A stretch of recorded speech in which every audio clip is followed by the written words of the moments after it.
Paz seja convosco, Deus abençoe, meus queridos. Que alegria, que satisfação, que prazer estar junto com você para ler essa palavra. Lembrando você que nós estamos no final, começamos em janeiro, amém? Um ano lendo a palavra, que bênção, Ebenezer, amém? Glória a Deus por você que está junto conosco aí, comigo aí, nesse propósito de lermos a palavra de Deus em um ano, amém? Esta é a quarta vez que eu estou lendo e está sendo uma experiência muito tremenda de ler a palavra de Deus, amém? Lembrando você que todos os dias estou orando por você, nós estamos num propósito esse mês de dezembro, 30 dias de oração, para que Deus nos dê a provisão. Das 5 às 5h15, 15 minutos pelo Instagram, Luiz75. Acompanhe lá, digita lá Luiz75, você vai estar conosco lendo até o dia 30 de dezembro, nesse propósito, um projeto de vida, que ele cresça, que este ano será um ano de muitas bênçãos. Quero convidar você para estar conosco na igreja ali, tem sido bênção, quinta-feira às 20 horas, terça-feira às 20 horas, domingo às 9 às 19, amém? Quadrangular, Planta Araçatuba, Rua Marechal Deodoro da Fonseca, 1216, uma igreja que cuida de você. Compareça ali com a sua família, amém? Hoje nós vamos ler Hebreus, capítulo 1 ao 4. Hebreus, capítulo 1 ao 4. Hebreus, capítulo 1. Antigamente, por meio dos profetas, Deus falou muitas vezes e de muitas maneiras aos nossos antepassados, mas nesses últimos tempos, ele nos falou por meio do seu Filho. Foi ele quem nos escolheu para possuir todas as coisas, e foi por meio dele que Deus criou o universo.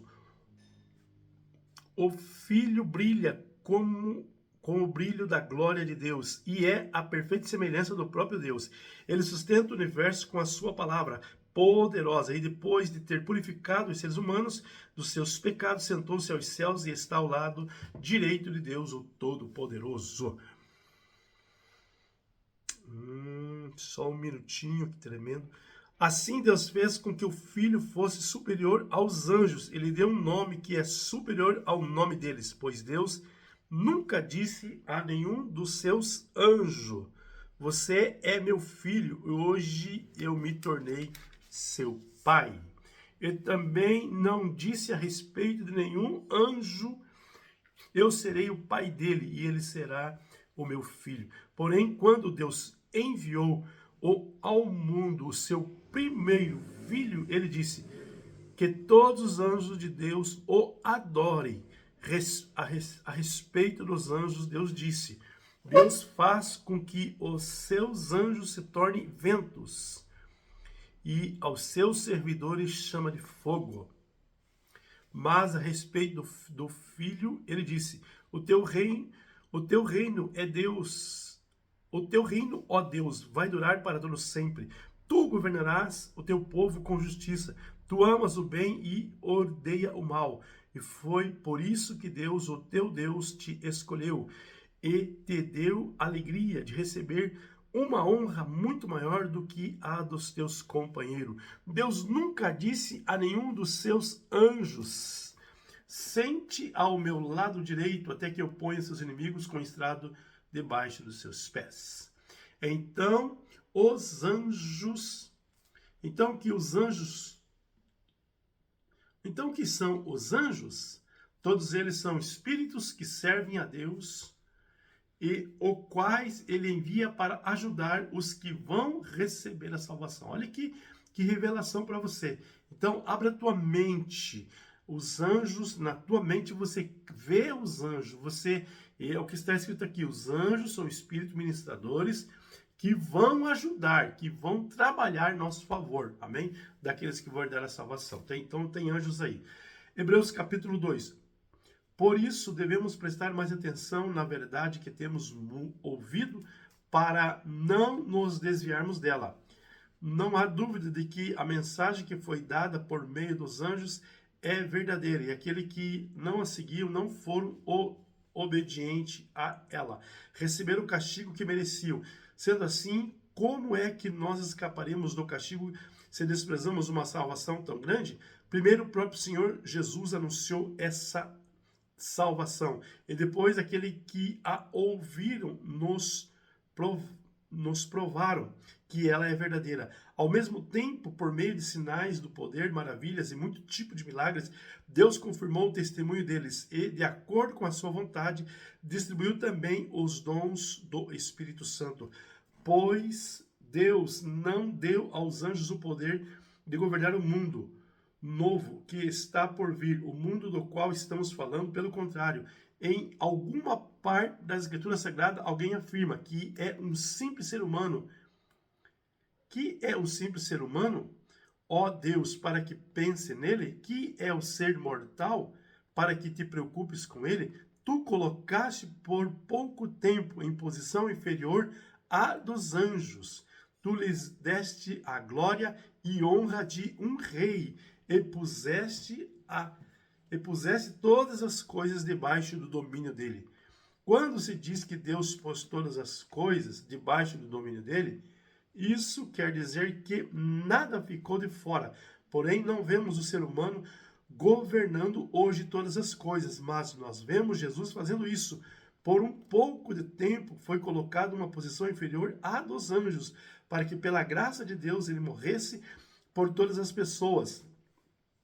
Agora nós vemos coroado de glória e de honra por causa da morte que ele sofreu, pois Deus, que cria e sustenta todas as coisas, fez com que era apropriado e tornou Jesus perfeito por meio do sofrimento. Deus fez isso a fim de que muitos, isto é, os seus filhos, tornassem parte da glória de Jesus, pois é Jesus quem os guia para a salvação. Jesus purifica as pessoas dos seus pecados e todos, tanto ele como os que são purificados, têm o mesmo Pai. E por isso que Jesus não se envergonha de chamá-los de irmãos. Como ele diz, ó Deus, eu falarei a respeito de ti aos meus irmãos e te louvarei na reunião do povo. Diz também, eu confiarei nele, e diz ainda, aqui estou e com os filhos que Deus deu. Os filhos, como ele os chama, são pessoas de carne e sangue, por isso o próprio Jesus se tornou igual a eles, tomando parte da natureza humana deles. Ele fez isso para que, por meio da sua morte, pudesse destruir o diabo, que tem o poder sobre a morte, e também para libertar os que foram escravos toda a sua vida por causa do medo da morte. É claro que não veio para ajudar os anjos. Em vez disso, como diz a Escritura, ele ajuda os descendentes de Abraão. Isso quer dizer que foi preciso que Jesus se tornasse em tudo igual aos seus irmãos, a fim de ser o grande sacerdote deles, bondoso e fiel no seu serviço a Deus, para que os pecados do povo fossem perdoados. E agora Jesus pode ajudar os que são tentados, pois ele mesmo foi tentado e sofreu. Hebreus capítulo 3. Meus irmãos na fé, vocês que também foram chamados por Deus, olhem para Jesus, que Deus enviou para ser o grande sacerdote da fé que professamos. Pois ele foi fiel a Deus que o escolheu para esse serviço, assim como Moisés foi fiel no seu trabalho em toda a casa de Deus, assim como as pessoas que constroem uma casa é mais importante do que a casa, assim também Jesus é mais importante do que Moisés. Uma casa que tem de ser construída por alguém, mas Deus é o construtor de tudo o que existe. E Moisés foi um servo fiel no seu trabalho na casa de Deus e falou das coisas que Deus ia dizer no futuro. Mas Cristo é fiel como filho que dirige a casa de Deus, e nós seremos a sua casa se conservarmos a nossa coragem e a nossa confiança naquilo que esperamos.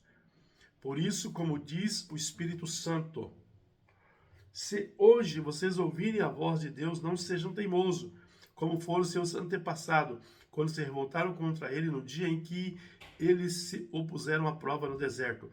Ali os antepassados de vocês me desafiaram e me puseram à prova, embora eles tivessem visto o que fiz durante 40 anos.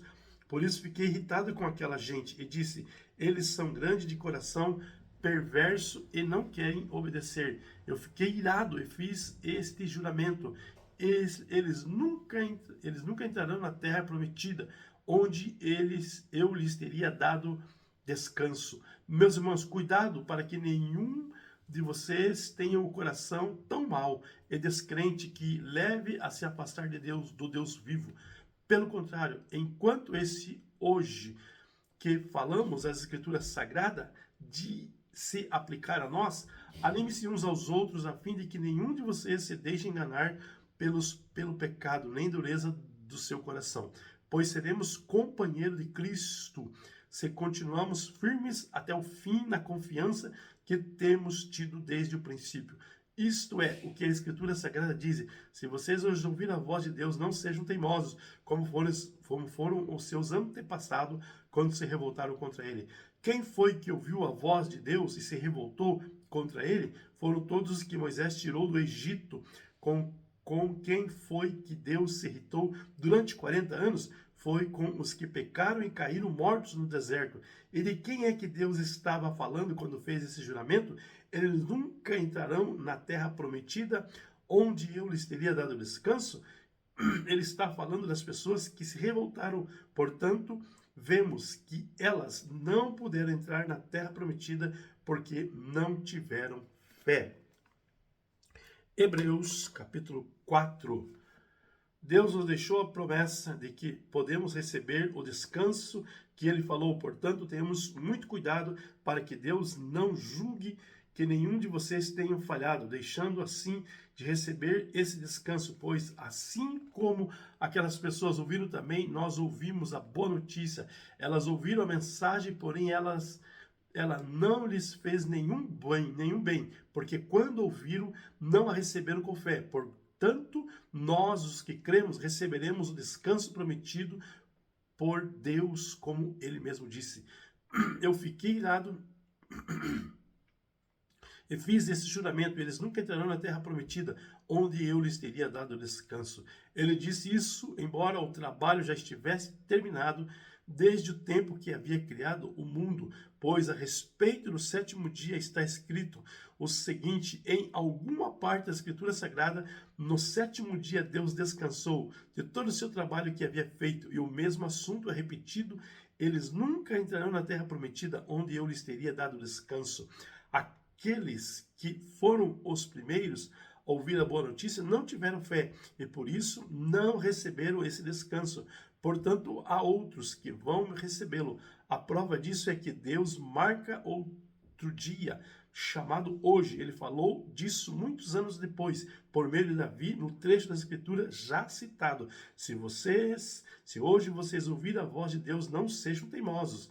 Se Josué tivesse dado ao povo esse descanso, Deus não teria falado mais tarde a respeito do outro dia. Assim, ainda fica para o povo de Deus um descanso como o descanso de Deus no sétimo dia, porque quem recebe o descanso de Deus, o descanso que Deus prometeu, vai descansar de todo o seu trabalho, assim como Deus descansou dos trabalhos dele. Portanto, façamos tudo para receber esse descanso, e assim nenhum de nós deixará de recebê-lo, como aconteceu com aquelas pessoas que, por terem se revoltado, pois a palavra de Deus é viva e poderosa e corta mais do que qualquer espada afiada dos dois lados. Ela vai até o lugar mais fundo da alma e do espírito, vai até o íntimo da pessoa e julga os desejos e pensamento do coração dela.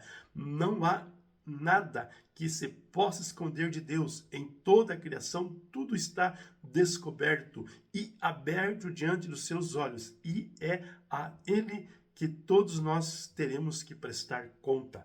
Portanto, fique firmes na fé que anunciamos, pois temos um grande sacerdote poderoso, Jesus, o Filho de Deus, a qual entrou na própria presença de Deus.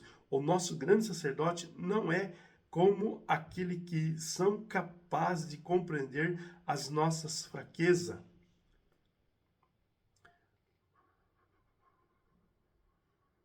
Pelo contrário, temos um grande sacerdote que foi tentado do mesmo modo que nós, mas não pecou. Por isso, tenhamos confiança e cheguemos perto do trono divino, onde está a graça de Deus. Ali receberemos misericórdia e encontraremos graça sempre que precisamos de ajuda. Amém! Que Deus abençoe você poderosamente. Paz!